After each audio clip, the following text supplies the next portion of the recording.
네, 반갑습니다. 하늘복교회 성도 여러분, 또 온라인으로 예배 참여하시는 모든 분들 수요 성경 강해 함께 해주셔서 감사합니다. 그 확진자 수가 감소세로 가다가 또 그 집단 감염이 좀 생겨가지고 또 조금씩 늘어났죠. 근데 또 뭐 아시다시피 또 교회 관련된 그 단체에서 많이 나왔는데요. 그래도 좀 이상해. 보니까 또 여지없이 또 이상한 단체죠. 그죠? 이상하더라고. 실체를 알기가 어려워. 이제 그렇게 할 수 있어요. 이제 뭐 거리를 두는 거죠. 이상한 단체다, 정통적인 기독교가 아니다, 뭐 그렇게 얘기를 할 수 있는데, 근데 또 그 대표가 또 뭐 저기 그 CBS 새롭게 하소서 간증도 나왔더라고.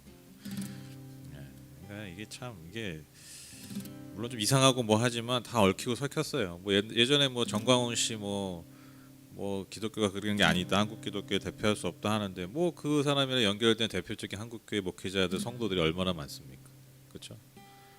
그러니까 우리 안에 그 참 저는 이번 계기를 통해서 우리 안에 그 도려내야 될 것이 무엇인가, 한국 기독교 안에 저는 그래서 그 우리가 진짜 요즘 제가 우리 성경 통독 그 뭐죠?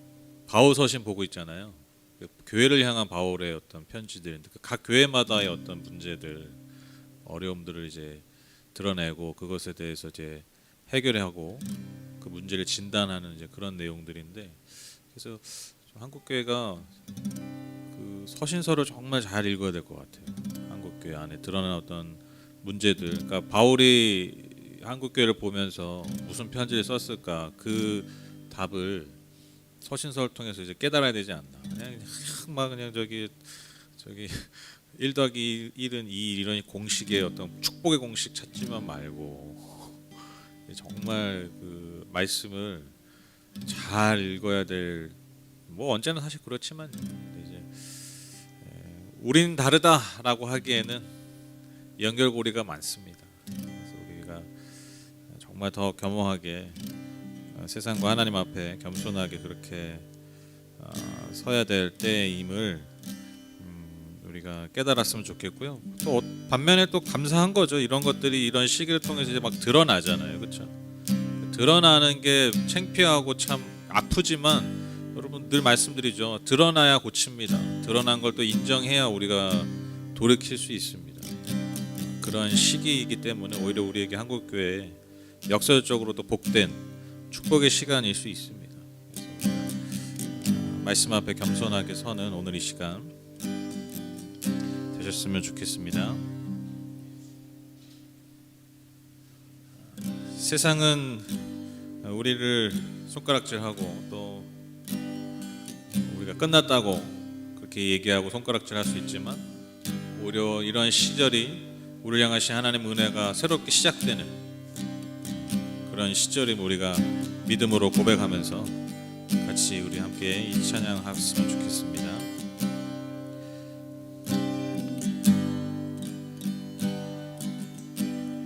시작됐네, 우리 주님의 능력이 나의 삶을 다스리고 새롭게 하네,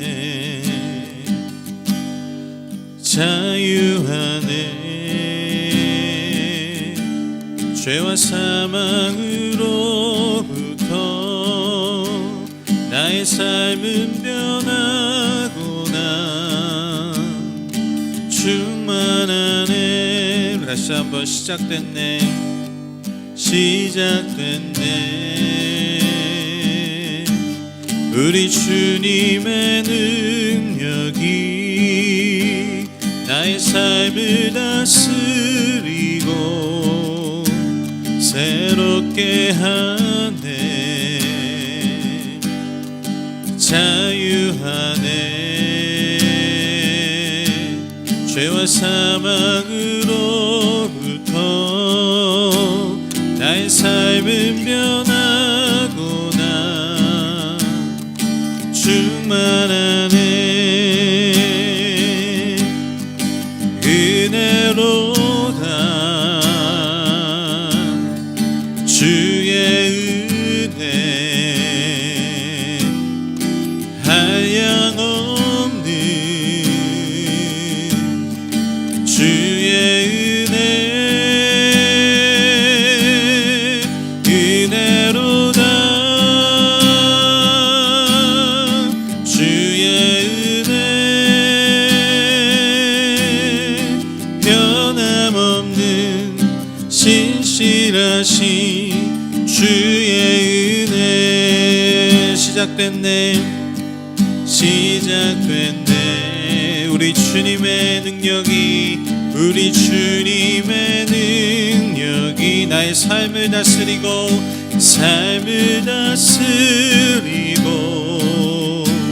새롭게 하네 자유 안에 죄와 사망으로부터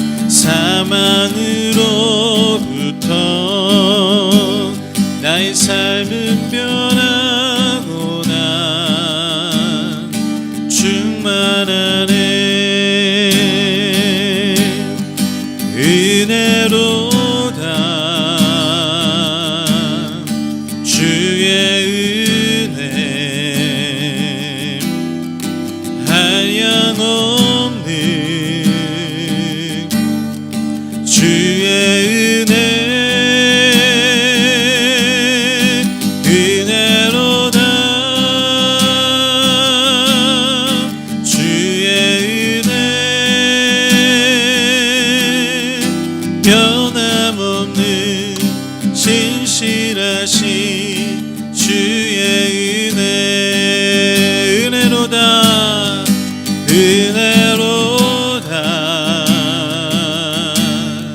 주의 은혜 한량없는 주의 은혜 은혜로다 주의 은혜 변함없는 신실하신 주의 은혜 변함없는 신실하신 주의 은혜 변함없는 신실하신 주의 은혜 할렐루야 찬양하세 내 모든 죄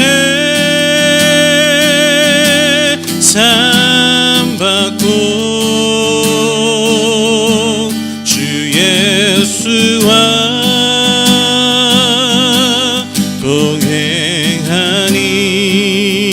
동행하니 그 어디나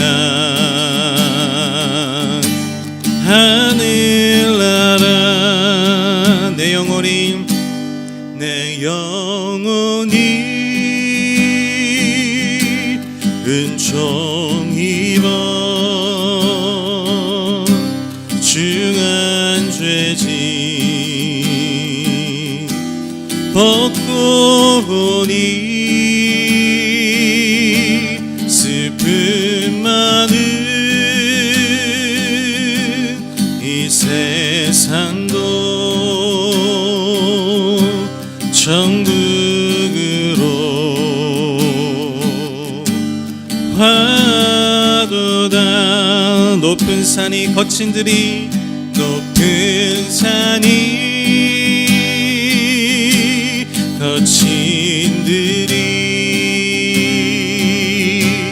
조막이나 궁궐이나 내 주 예수 모신 곳이 주 예수 모신 곳이 그 어디나 하늘나라 아멘 하늘나라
하늘나라 할렐루야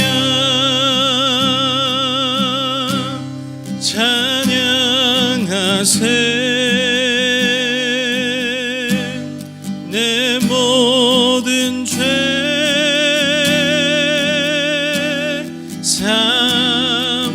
사함받고 주 예수와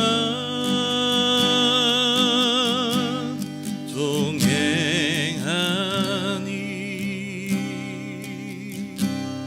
그 어디나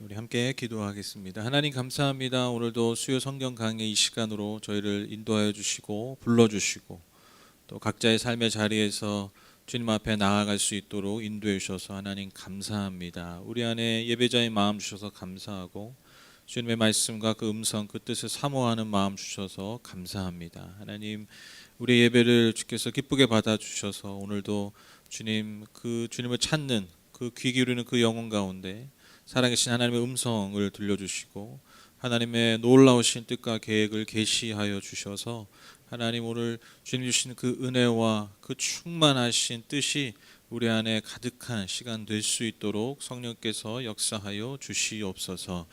예수님의 이름으로 기도드렸습니다. 아멘. 우리 말씀 보실까요? 열왕기상 7장 1절에서 51절 말씀. 열왕기상 7장 1절에서 51절 말씀.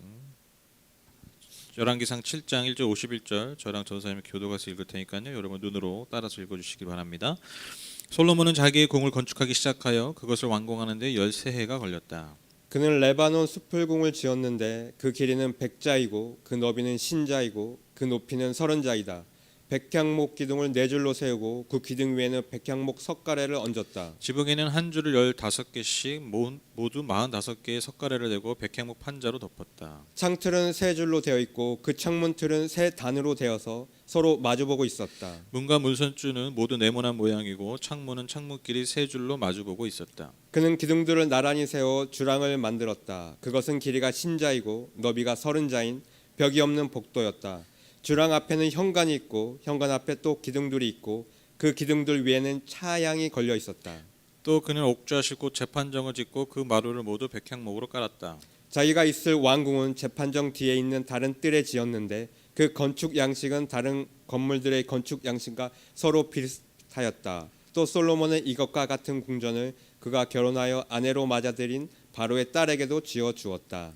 왕궁을 포함한 모든 건물은 치수를 재어서 깎은 귀한 돌 앞뒤를 톱으로 자른 값진 돌들로 지었는데 기초에서부터 갓돌까지 또 바깥은 물론이고 건물 안의 큰 뜰까지 다 그러한 재료를 써서 지었다. 기초를 놓을 때에도 값진 큰 돌들을 놓았는데 어떤 돌은 10자나 되고 어떤 돌은 8자나 되었다. 기초를 다진 다음에는 그 위에다가 치수를 지어서 잘 다듬은 값진 돌과 백향목으로 벽을 올렸다. 왕궁 뜰의 담이나 주님의 성전 안뜰의 담이나 성전의 어기 현관의 담은 모두 잘 다듬은 돌 3켜와 두꺼운 백향목 판자 1켜를 놓아서 쌓았다. 솔로몬 왕은 사람을 보내어서 두로에서 후람을 불러왔는데 그는 납달리 지파에 속한 가부의 아들이다.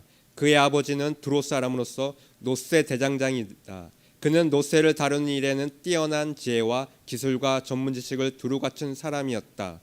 그가 솔로몬 왕에게 불려와서 공사를 거의 도맡아 하였다. 그는 2개의 노세 기둥을 만들었다. 둘 다 18자 높이의 12자 둘레였다. 그는 또 그 2 기둥의 꼭대기에 얹어 놓을 2개의 기둥머리를 놋을 녹여 부어서 만들었는데 그 기둥머리는 둘 다 꼭 같이 높이가 5자이다. 기둥 꼭대기에 얹은 기둥머리를 장식하려고 바둑판 모양으로 얽은 그물과 사슬 모양의 고리를 각각 7개씩 만들었다. 이렇게 2 기둥을 만들고 나서 기둥 꼭대기에 얹은 기둥머리를 장식하였다. 노쇠로 성류를 만들고 그물에다가 성류를 두 줄로 늘어뜨려서 기둥머리를 장식하였다. 기둥 꼭대기에 얹은 기둥머리는 그 높이가 넉자이다. 나리꽃 모양으로 만들었는데 사슬 장식 위에 둥그렇게 돌출된 부분에다가 얹었다. 기둥머리에는 노쇠로 만든 성류 200개가 둥그렇게 열을 지어 있었다. 다른 기둥머리도 마찬가지였다. 후람은 이렇게 해서 만든 두 기둥을 성전의 현관에다가 세웠다. 오른쪽 기둥을 세우고 그 이름을 야긴이라고 하였고 왼쪽 기둥을 세우고 그 이름을 보아스라고 하였다. 그 다음에 기둥들의 꼭대기에는 나리꽃 모양으로 만든 기둥머리를 얹었는데 이렇게 해서 후람은 기둥 세우는 일을 마쳤다. 그 다음에 후람은 노쇠를 부어서 바다 모양 물통을 만들었는데 그 바다 모양 물통은 지름이 10자 높이가 5자 둘레가 30자이고 둥근 모양을 한 물통이었다. 그 가장자리 아래로는 돌아가면서 노쇠로 만든 호리병 모양의 박이 있는데 이것들은 노쇠를 부어서 바다 모양 물통을 만들 때 두 줄로 부어서 만든 것이다. 또한 12마리의 노쇠 황소가 바다 모양 물통을 떠받치고 있는데 3마리는 북쪽을 바라보고 3마리는 서쪽을 바라보고 3마리는 남쪽을 바라보고 3마리는 동쪽을 바라보고 서 있었고 등으로 바다 모형을 떠받치고 있었다. 황소는 모두 엉덩이를 안쪽으로 향하고 있었다. 그 노쇠로 된 바다 모양 물통의 두께는 손너비만하였다. 그 테두리는 나리꽃 봉우리 모양으로 잔의 테두리처럼 둥글게 만들었다. 그 용량은 물을 2,000말 정도 담을 수 있는 것이었다. 그는 또 노수로 받침대를 10개 만들었는데 받침대마다 길이가 넉자, 너비가 넉자, 높이가 석자이다. 받침대의 구조는 다음과 같다. 받침대는 판자 테두리를 가지고 있고 그 테두리 틀 사이에 끼어 있었다. 틀 사이에 낀 판자 테두리 위에다가는 사자와 소와 그룹을 그려 넣었다. 사자와 소의 위아래로는 화환 무늬를 새겨 넣었다. 그리고 각 받침대는 4개의 노쇠 바퀴와 노쇠 축과 4개의 다리를 달았다. 그 4개의 다리는 노쇠 대야 아래에서 어깨 모양의 받침두리를 개고 있었다. 이 받침두리들은 화한 무늬 맞은 쪽에서 녹여 부어서 만든 것이었다. 그 아가리는 받침두리 안에서 위로 한자 높이로 솟아나와 있었는데 그 아가리는 지름이 판자반으로 둥글게 받침두리와 같은 모양으로 되어 있었고 그 아가리에는 돌아가면서 새긴 것이 있었다. 그러나 그 테두리 판자들은 네모지고 둥글지 않았다. 그 테두리 판자의 아래에는 4개의 바퀴를 달고 바퀴의 축은 받침대 안에다 넣었다. 바퀴 하나의 높이는 한자 반이었다. 그 바퀴의 구조는 말이 끄는 전차 바퀴의 구조와 같았다. 바퀴의 축과 테두리와 바퀴 사이가 그 축의 통은 모두 노쇠를 녹여 부어서 만든 것이었다. 그리고 받침대의 4기퉁이에는 어깨 모양의 받침두리가 4개 붙어 있는데 그 받침대에는 받침두리가 잇따라 나와 있었다. 받침대 꼭대기에는 반자 높이의 테두리가 둥글게 둘려 있었고 또 받침대 아래에는 바퀴축인 버팀대와 테두리 판자들이 연결되어 있었다. 바퀴축인 버팀대 판자와 테두리 판자 위에 빈 곳에는 그룹과 사자와 종류나무를 활짝 핀 꽃 모양과 함께 새겼다. 그는 이러한 방식으로 받침대 10개를 만들었는데 모두가 같은 치수와 같은 양식으로 일일이 부어서 만들었다. 또 그는 노쇠로 대야 10개를 만들었다. 대야마다 물을 40말씩 담을 수 있었다. 대야들의 지름은 넉자이다. 받침대 10개에는 모두 대야 하나씩을 달았다. 받침대 5개는 성전의 오른쪽에 5개는 성전의 왼쪽에 놓았고 바닥 모양 물통은 성전 오른쪽의 동남쪽 모퉁이에 놓았다. 후람은 또 속과 부삽과 피 뿌리는 대접을 만들었다. 이렇게 후람은 솔로몬 왕이 주님의 성전에다가 해놓으라고 시킨 모든 일을 마쳤다. 그가 만든 것들은 두 기둥과 그 두 기둥 꼭대기에 얹은 둥근 공 모양을 한 기둥 머리 둘과 그 두 기둥 꼭대기에 있는 한 공 모양을 한 기둥 머리에 씌운 그물 2개와 기둥 꼭대기에 있는 공 모양을 한 기둥 머리에 씌운 각 그물에다가 두 줄로 장식한 성류 400개와 또 받침대 10개와 받침대 위에 놓을 대야 10개와 바다 모양 물통 1개와 그 바다 모양 물통 아래에 받쳐놓은 황소 모양 12개와 솥과 부삽과 피 뿌리는 대접들이다. 후람이 솔로몬 왕을 도와서 만든 주님의 성전의 이 모든 기구는 모두 광택나는 노쇠로 만든 것이다. 왕홍 기구들을 습곡과 사르단 사이에 있는 요단 계곡의 진흙에 부어서 만들게 하였다. 이 기구들이 너무 많아서 솔로몬이 그 무게를 달지 못하였으므로 여기에 사용된 노쇠의 무게는 아무도 모른다. 솔로몬은 또 주님의 성전 안에다가 둘 기구를 만들었는데 곧 금 제단과 빵을 늘 차려놓은 금으로 만든 상과 또 등잔대들 곧 지성소 앞에 오른쪽에 5 왼쪽에 5개씩 놓을 순금 등잔대들과 금으로 만든 꼭장식과 등잔과 부집개와 순금으로 된 장과 심지 다듬는 집게와 피 뿌리는 대접과 향로와 불 옮기는 그릇과 내실 곧 지성소 문에 다는 금 돌적이와 성전의 바깥문에 다는 금 돌적이들이다. 이렇게 해서 솔로몬 왕은 주님의 성전을 짓는 모든 일을 완성하였다. 솔로몬은 그의 아버지 다윗이 거룩하게 구별해야 해서 바친 성물 곧 은과 금과 기구들을 가져다가 주님의 성전 창고에 넣었다. 아멘.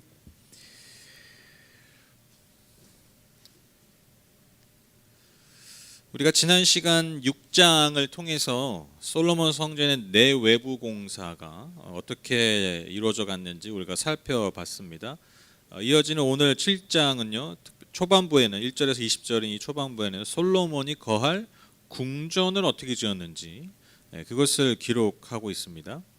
그래서 이 궁전을 솔로몬이 거할 궁전을 건축하는 데 소요된 기간 또 어떤 재료와 규모, 형태로 건축되었는지 설명해 주고 있죠.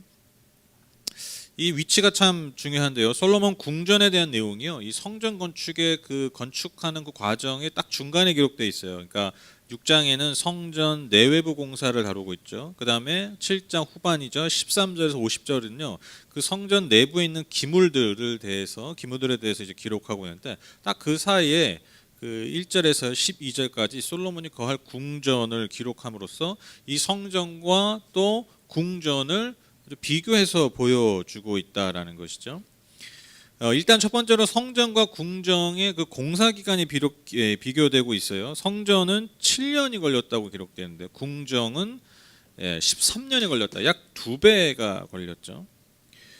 그리고 이제 크기도 비교되는데요. 성전은요, 그 우리가 6장에 보시면 그 60자, 그러니까 길이 60자, 넓이 20자, 높이 30이에요. 그러니까 60, 20, 30. 그런데 궁전은 길이가 100, 그러니까 60대 100이죠. 그 다음에 넓이가 50이요. 20대 50입니다. 그리고 높이는 똑같아요. 30.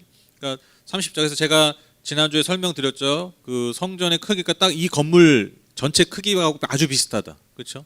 이 길이, 이 넓이는 여기서 저기 뒤 창문까지, 그리고 높이도 뭐 거의 비슷해요. 천장까지 하면은 거의 같은 크기의 이 모습이죠. 그러니까 이거의 2배 되는 것이 이제 궁전이라는 것이죠. 그러니까 높이를 제외하고 크기가 거의 2배, 그러니까 기간도 2배, 거의 2배, 그다음에 크기도 거의 2배라는 것이죠. 그러니까 이게 딱 이제 이걸 딱 읽어보면 우리가 그런 생각할 수 있어요. 야, 솔로몬이 저기 뭐 하나님 성전 짓는다고 막 그러더니 자기 집은 2배로 지었구만. 공사도 2배나 걸리고 크게 지었구나, 이제 그렇게 생각할 수 있어요, 그렇죠? 그러니까 저도 이제 단순하게 이제 그런 생각을 했었는데, 그런데 한번 제가 생각해봤어요. 여러분 궁전은요 어디죠? 뭐 하는 데죠? 그러니까 여기 보면 이제 재판 정도 지었다고 이제 기록되어 있는데, 그러니까 왕의 업무를 보는 곳이죠. 왕의 업무를 보다 보니까 여러 사람이 드나드는 공간입니다. 근데 여러분 아시다시피 성전은요 많은 사람이 드나들 수 없어요. 거룩하게 구별된 사람들만 드나들 수 있고, 특별히 제사장을 중심으로, 레위인을 중심으로만 돌아다니기 때문에 사실 그렇게 뭐 큰 공간이 필요하지 않아요, 그렇죠? 근데 왕궁은요 그렇지 않죠. 여러 사람이 드나드는 공간이고 또 여러 가지 기능을 해야 되는 공간이기 때문에 당연히 클 수밖에 없죠. 그리고 제가 한번 생각해봤어요. 여러분 한 도시에, 옛날 고대 도시에 여러분 가장 큰 건물이 성전이다. 한번 생각해 보면 이게 어떻게 보면 신심을 표현할 수 있는데, 여러분 근데 옛날에나 예나 지금이나 여러분 그런 종교적인 어떤 형상물이 크면요 항상 반드시 나타나는 현상이 뭐냐면 백성들이 고통을 당해요. 그만큼 종교 권력이 강하다는 것은 사람들을 향한 권력이 굉장히 강하다는 거예요. 그러니까 일반 백성을 향한 권력이 강해요. 그러니까 비상식적이고 비합리적인 일들이 많이 벌어지죠. 그러니까 종교 국가는요 사실 그렇게 이상적인 모습을 보이지 많이 못했어요. 그 힘을 가지고, 종교적 권위와 그 힘을 가지고 오히려 백성들을 더 억압하는 그런 결과들이 더 많이 나타났죠, 그렇죠? 저는 오히려 예루살렘의 성전이, 하나님의 거의 성전이 제일 커. 이게 되게 아름답고 합당해 보이기보다 약간 으스스 좀 무섭지 않아요? 그렇죠? 약간 좀 공포스러워요. 아름다우기보다 좀 오히려 걱정이 되는 그런 모습인 것이죠. 그리고 더 중요한 것은 여러분 하나님이 이에 대해서 뭐라고 하시지도 않고요, 그렇죠? 야, 니는 왜 네 집보다 내 집보다 네 집이 더 크냐? 하나님 그러지 않으시죠. 그거 가지고 삐지고 그러시지 않으시죠, 그렇죠? 솔로몬을 막 고깝게 보고 그러지 않으십니다. 그것 때문에 다시 말씀드리지만 하나님은 성전의 크기와 어떤 규모와 어떤 뭐 가치 이런 거에 관심이 없으세요. 그 성전을 통해서 어떻게 나와 더 깊이 교제하는가, 정말 나를 잘 따라오는가, 같이 동행하는가, 이게 성전의 기능, 가장 중요한 기능이지 성전이 뭐 크기니 뭐니 이거 전혀 그러실 거면 뭐하러 천막에 계셨겠어요? 계속해서 수백 년간 성전 지으라고 하나님이 닥달하신 적이 없어요. 성경을 잘 보십시오. 하나님이 성전을 나 언제까지 천막에 재울 거야? 한 번도 이러신 적이 없어요. 사실 인간의 필요에 의해서 한 거예요. 다 성전이라는 것이. 그러니까 하나님은 이에 대해서 뭐 어떤 평가도 하고 계시지 않는다라는 것입니다. 그래서 저는 이게 뭐 이렇게 크기를 비교해서 솔로몬이 궁정이 더 크게 졌다. 이거는 저는 큰 문제라 생각하지 않아요. 근데 이제 중요한 건 뭐냐면 결국 이 오랜 공사 기간을 통해서 13년이나 걸리는 이 궁정의 이 기간을 통해서 많은 백성들이 그 기간 동안 고통을 어려움을 당할 수밖에 없었다. 이거는 분명히 짚고 넘어가야 되고 이것이 이제 뒤에 나오죠. 솔로몬이 죽고 나서 11지파가 이 부분에 대해서 우리가 너무 힘들었다. 그러니까 이게 경감해줘라. 그렇게 얘기가 나오죠. 그러니까 이게 나중에 이제 연결이 되는 거예요. 그러니까 이 크기가 이런 공사 기간이 무슨 뭐 성전과 비교해서 바울이 신심이 다 바울이래요. 솔로몬이 신심이 부족했다. 이런 의미가 아니라 저는 오히려 여기서의 핵심은 백성들의 고통을 암시하는. 그래서 나중에 그 백성들이 르호보암 왕을 찾아가서 하는 그 탄원을 예상케 하는 그것이 합당하다고 여겨지는 그러한 하나의 증거로서 저는 중요한 기록이라고 생각됩니다. 이어지는 이제 13절 50절에서는요 성전 안에 필요했던 여러 가지 기구들이 어떻게 만들어졌는지 기록하고 있죠. 뭐 그 내용에는 이제 뭐 녹기둥, 녹바닥에 녹물통입니다. 그래서 녹받침대, 노수로 만든 물두멍, 대접, 금제단, 뭐 등잔대, 뭐 부사비니 뭐니 여러 가지 아주 세세한 어떤 그런 기구들을 만드는 것을 이제 기록하고 있는데 특별히 이 기구들을 누가 주도해서 만들었느냐? 두로 아시죠? 두로 그 히라망 두로 그 박향목 가지고 온 그 두로에서 후람이라는 사람을 불러와서 만들게 합니다. 그가 이제 노스의 대장장인데 아주 뛰어난 지혜와 기술, 전문 지식을 두루 갖춘 사람이었다고 기록하고 있어요. 그런데 아주 주목할 게 뭐냐면 그가요 납달리 지파에 속한 과부의 아들이었어요. 그러니까 엄마가 이스라엘 사람이에요.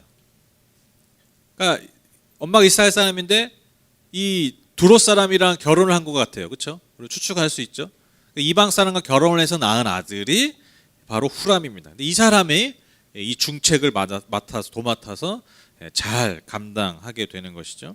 근데 여기서 이제 눈에 들어오는 표현이 있죠. 바로 과부의 아들이라는 표현입니다. 과부의 아들이다.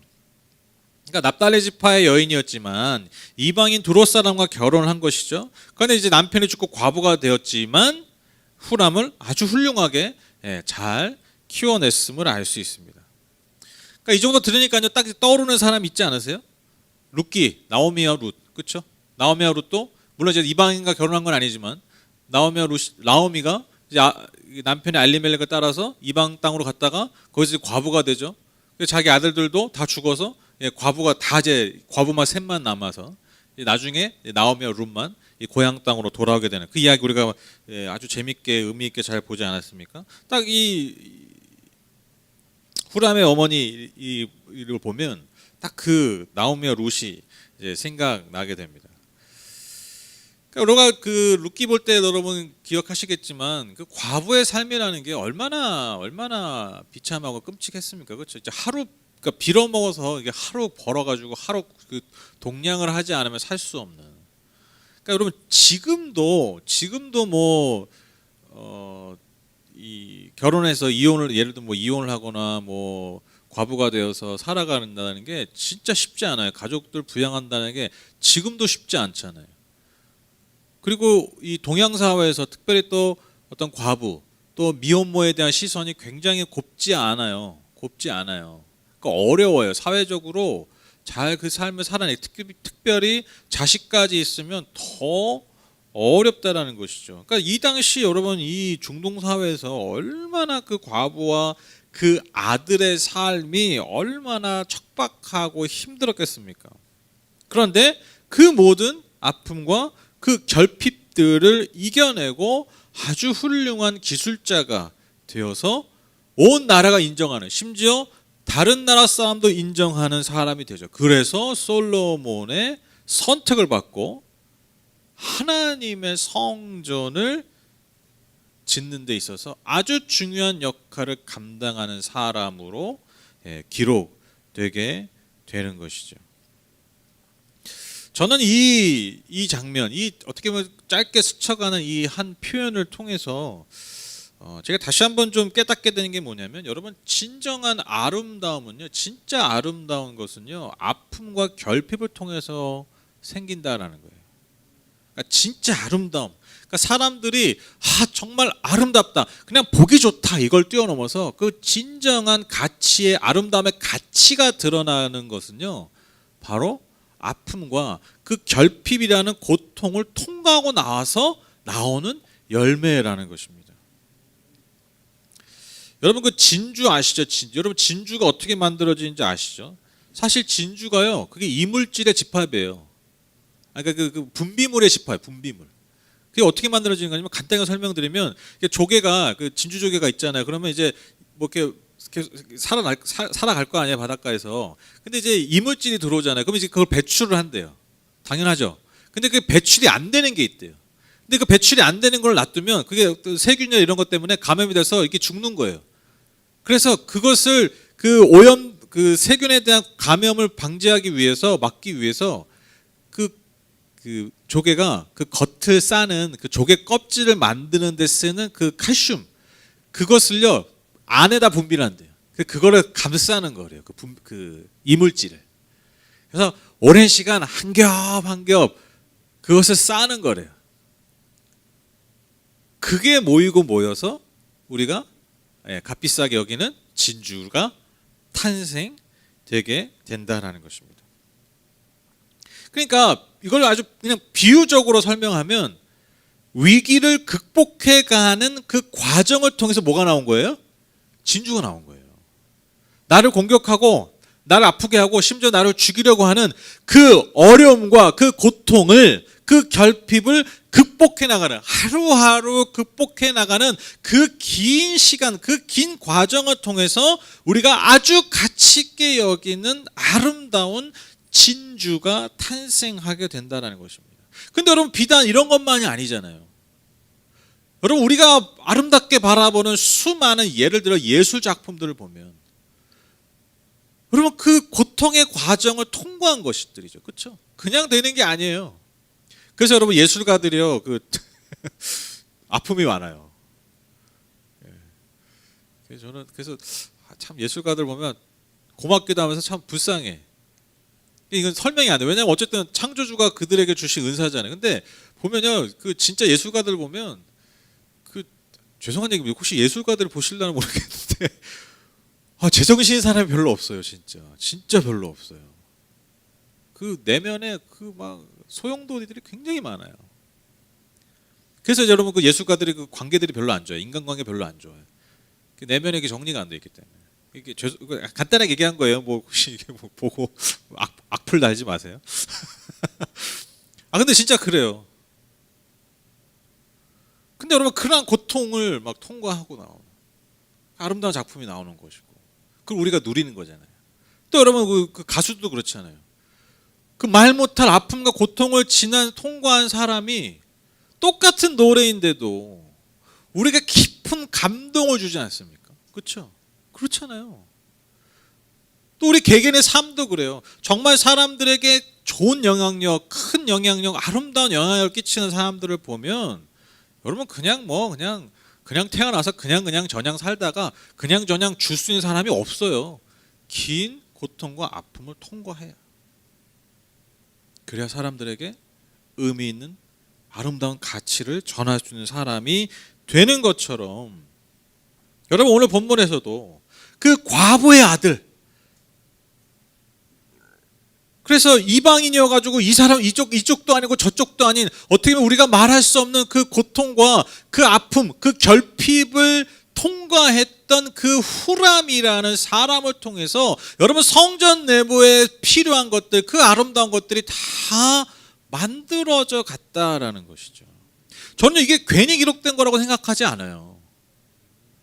괜히 과부가 언급되고, 괜히 다윗의 이야기가 펼쳐지기 전에 과부 이야기들, 여러분 아시죠? 룻기, 그리고 심지어 다윗의 조상에 누가 있는 거예요? 이방 여자가 있잖아요. 이런 게 괜히 기록됐다고 생각되지 않아요. 다 하나님의 계획과 뜻이 있는 것이죠. 우리에게 주시는 메시지가 있는 것이죠. 즉 여러분, 하나님의 나라, 하나님의 성전, 하나님의 뜻은요, 인간의 완전함으로 세워져 가는 게 아니라는 거예요.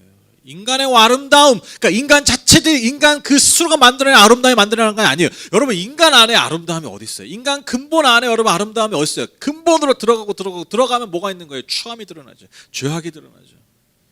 그 본성들이 드러나 버리잖아요. 아니, 심지어 좋은 마음으로 진짜 잘해요. 진짜 좋은 일 해요. 그런데 여러분, 그 좋은 일하고 늘 헌신하는 그 사람들의 마음속 깊은 곳을 가면요, 결국 더러운 것들이 나오잖아요. 이게 인간의 한계예요, 한계. 그게 나쁘다는 게 아니라 다 필요 없다, 소용없다, 제가 이 얘기를 드리는 게 아니라 그게 우리의 한계라는 거예요.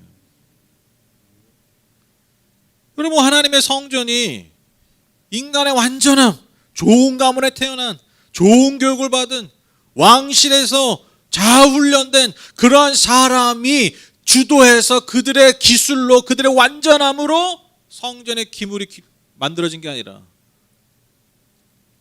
딱 이 표현 하나로 알 수 있는 것처럼, 아, 참 쉽지 않은 인생을 살았겠구나. 잘 말 못할 아픔과 고통과 결핍을 지나왔겠구나라고 여겨졌던 사람을 통해서 성전의 기물들이 만들어졌다라는 것입니다. 마치 여러분, 예수 그리스도의 아름다움과 여러분 십자가의 그 아름다움, 우리가 십자가 때로는 아름답다라고까지 얘기하잖아요. 당시에는 가장 끔찍한, 사람들이 떠올리기도 싫었던 상징이었는데 우리가 십자가가 뭐 아름답다 여기잖아요. 그러니까 여러분, 십자가 목걸이도 하고 다니는 거예요. 여러분, 그 단두대를 목걸이를 하고 다니는 사람이 있습니까? 단두대 모양 만들어가지고 단두대 하면 좀 끔찍하잖아요. 목 자르고, 그렇죠? 뭐 끔찍하죠. 그리고 그 옛날에 그 우리나라 사극 보면 그 막 망나니가 이렇게 푹 해가지고 그 칼 막, 그 망나니가 칼 막 좀 그런데 이거 막 저기 모형으로 만들어가지고 액세서리 달고 다니는 사람이 있어요? 그 추한 거를. 여러 십자가가 그런 거였단 말이에요. 지금이야 뭐 의미가 완전히 역전돼가지고 액세서리도 하고 다니지만 우리가 아름답게 여기잖아요. 근데 이 아름다움이 어떻게 나온 겁니까?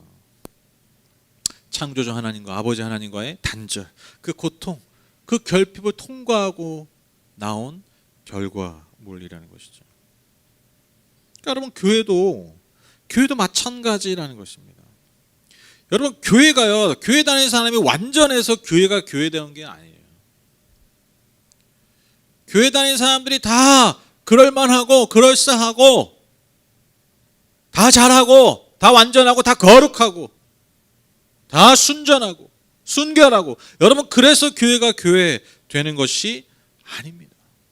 아프고 부족하고 연약하고 결핍투성인 자들이 모여서 여러분 교회가 교회 되는 거예요. 그리고 그런 자들이 모여서 서로 감싸고 서로의 아픔을 안아주고 서로 포기하지 않고 서로 함께 손잡고 이끌어져 가는 거예요. 그렇게 더디더라도 한 걸음 한 걸음 같이 걸어나는, 그리스도와 함께 그분의 은혜의 빛을 따라서 그렇게 한 걸음 한 걸음 걸어가는 것, 여러분, 그게 교회예요. 그게 하나님의 성전입니다. 그래서 여러분, 교회가 아름다운 거예요. 여러분, 한 교회사를 보시죠. 교회가 언제 아름다웠습니까? 교회가 언제 아름다웠냐고요? 어마어마한 성전을 지을 때입니까? 각 도시마다 제일 큰 예배당이 들어설 때가 여러분 교회가 와 참으로 아름답다라고 여겨졌던 시절이었습니까? 아니잖아요. 언제 교회가 아름다웠습니까? 아프고 상처받고 쓰러지고 부족하고 연약하고 결핍인 투성인 자들이 모이고 주의 은혜를 간구하고 주여 삼창하며 부르짖으며 하나님을 찾을 때,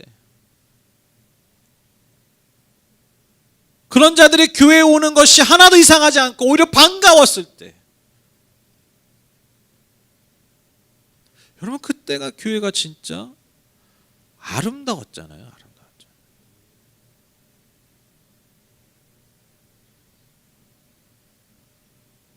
이 시대의 보석 같았잖아요. 보석, 진주 같은.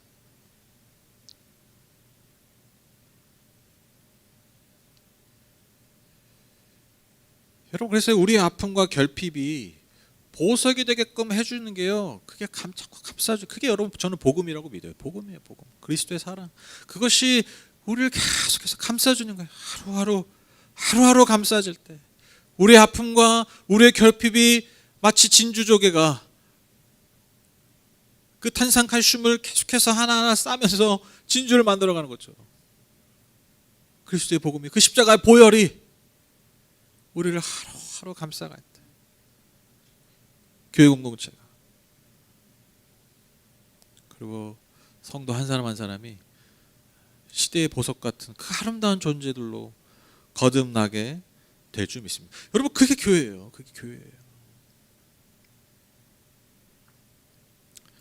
마지막으로 오늘 결론적으로 이 성전에 이제 완공되잖아요. 성전이 다 지어지지 않습니까? 이제 다음 주에 이제 성전에 이제 봉헌하는데, 이 성전의 이 결론을 보면서, 성전 짓는 결론을 보면서 다시 한번 깨닫는 게 뭐냐면, 여러분, 성전은요, 즉 하나님의 나라, 하나님의 교회는요, 절대로 혼자 지을 수 없다라는 것이죠.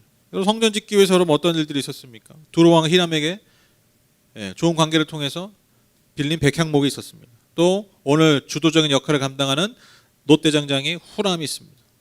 그리고 51절에 언급됐듯이 아버지 다윗 때부터 거룩하게 구별하여 바친 성물이 여러분 모이고 모여서 성전이 지어진 거예요. 51절 보시면 이렇게 해서 솔로몬 왕은 주님의 성전을 짓는 모든 일을 완성하였다. 솔로몬은 그의 아버지 다윗이 거룩하게 구별해서 바친 성물 곧 은과 금과 기구들을 가져다가 주님의 성전 창고에 넣었다.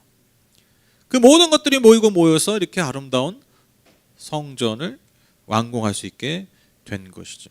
그러니까 뭐가 중요한 거예요? 지금 계속해서 솔로몬에게 주신 지혜가 큰 역할을 하지만, 그 하나님이 솔로몬에게 주신 지혜만으로, 그 솔로몬의 능력만으로, 개인의 능력과 개인기로 여러분 성전을 절대로 지을 수 없다라는 것이죠.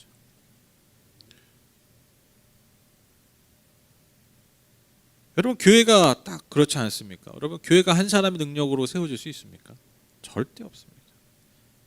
하나님이 각자에게 주신 은사, 또 그 각자가 주신 그 은사를 가지고 하나님 나라를 섬기는 그 섬김이 모이고 모여서 하나님의 나라, 하나님의 교회 공동체는 만들어져 가는 것이죠. 또한 오늘 다윗의 그 물려준 유산이 성전에 있어서 중요한 역할을 감당한 것처럼, 지난 세대의 믿음의 유산이 우리에게 남아서 전해져서 그것이 또한 오늘과 다음 세대를 세우는데 쓰여진다라는 것입니다.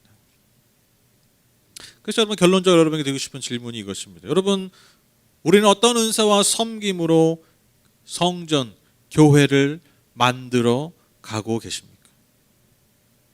또 다윗처럼 우리는 어떤 거룩한 신앙의 유산을 물려줄 것입니까? 이게 우리에게 아주 중요한 도전이요, 숙제입니다. 지금 이 시간 나는 어떠한 섬김으로 교회를, 공동체를 세워갈 것인가? 그리고 다음 세대에 내가 어떠한 거룩한 신앙의 유산을 물려줄 것인가? 이 질문이, 이 도전이 우리 앞에 있다면, 그것을 내가 취한다면, 여러분, 우리가 하루하루의 삶이요, 달라질 수밖에 없어요. 그렇죠? 달라질 수밖에 없어요. 저는 진짜 사실 이 하늘복교회 할 때 항상 저는 이 질문이 저한테 가장 중요한 질문이에요. 아니, 내가 예수 잘 믿고 내가 복 받고 뭐 잘 사고, 뭐 그거는 그냥 옵션이고 따라오는 거고, 하나님 우리를 왜 여기에 세우셨을까? 왜 우리를 각자의 맡은 은사들로, 저는 목사로, 전도사로, 권사로, 집사로 세우셨을까? 이 질문에 대한 답을 끊임없이 제 삶으로 응답한다라는 것이죠. 그리고 지금 내가 이 시간, 이 시대에, 이 공간에 존재하는 이유가 바로 우리의 생명보다 귀한 그 다음 세대를 위한,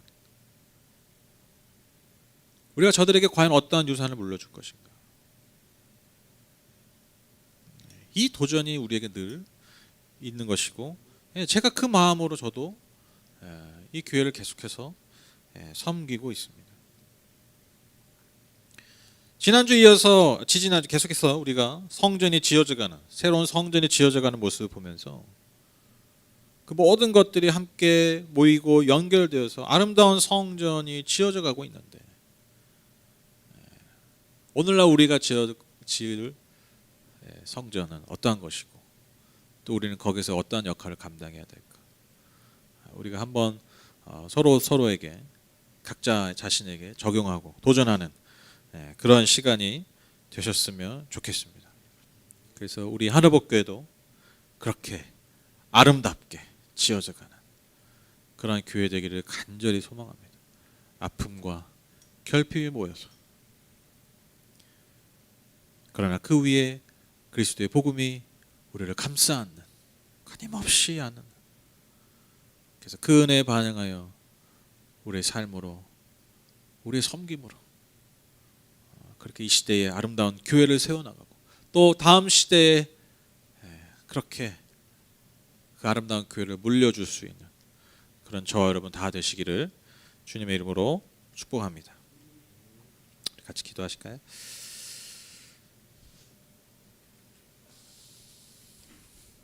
하나님 감사합니다.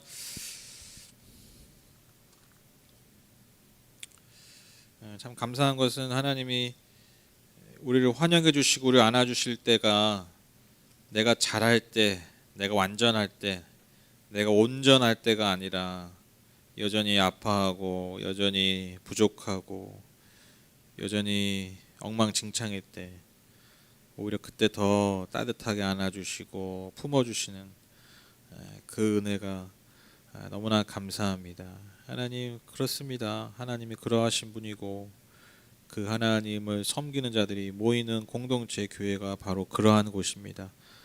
완전한 자들이, 온전한 자들이, 그럴싸한 자들이 모이는 곳이 아니라 아프고 부족한 자들이 모여서 그 복음을 통해서 서로를 알아가고 안고 그렇게 함께 나아가는, 그래서 어느 날 정말 아름다운 보석으로, 진주로 변화되는 그러한 곳이 교회입니다. 이 너무나 단순한 이 교회의 이 모습, 너무나 당연한 이 모습이 우리 안에서 회복되기 원합니다. 나아가 한국교회 안에서 이 모습이 다시 한번 회복되기 원합니다. 주여 우리를 불쌍히 여겨주시고, 특별히 이 코로나 시절을 통과하고 나서 우리가 거룩한 교회로 거듭날 수 있도록, 우리가 정말 거룩한 교회들로 거듭날 수 있도록, 정말 아름다운 교회들로 다시 거듭날 수 있도록 주님 은혜 내려 주시옵소서. 오늘도 주신 은혜 감사해서 각종 예물 주님 앞에 드립니다. 마음을 담아 뜻을 담아 힘을 다하여 주 앞에 드리오니 주께서 기쁘게 흠양해 주시고, 드린 손길과 삶 위에 삶의 모든 영역 가운데 오직 주님만이 주실 수 있는 은혜와 복으로 넘치도록 채워 주시옵소서. 예수님의 이름으로 기도드렸습니다. 아멘. 우리 주기도문 예배를 마치겠습니다.